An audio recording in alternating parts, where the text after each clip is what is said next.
İcra komitəsi ilə bağlı əlbəttə ki, əvvəlcədən bildirilir ki, hansı tarixdə olacaq, necə olacaq və hamıdan da soruşulur ki, vaxtınız, saatınız. Çünki orada hərə, belə deyək də, bir iş başında olan insanlardır. Hamının bir yerə yığmaq, əlbəttə ki, hansısa bir gün təyin olunmalıdır və həmin günü bir var, məsələn, tək mənim vaxtım olmasın, bir də var ki, bir 5 nəfərin, məsələn, o gün Bakıda olmasın. Və belə olduğunda, əlbəttə ki, az götürürlər.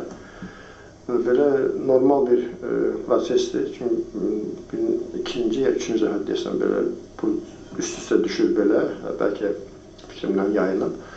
Amma ümumən, bütün qərarlar hamısı göndərilir, bütün hamı icra komitəsinin üzvlərinə bildirilir əvvəlcədən, 3 gün, 4 gün qalmış. Belə, orada mən ciddi bir problem görmürəm. Qaldı ki, Mateusla Yankoviçin arasındakı münaqişəyə, kiçik bir münaqişəyə, hansı ki, ümumiyyətlə, futbol emosional oyundur.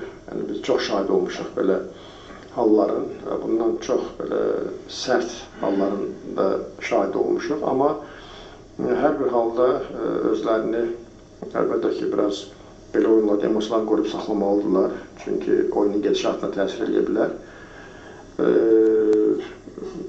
Yəni, ümumi fikirlərimi bildirmişəm. Yəni, belə deyək də, bu mövzuya çox ciddi diqqət ayırmışam.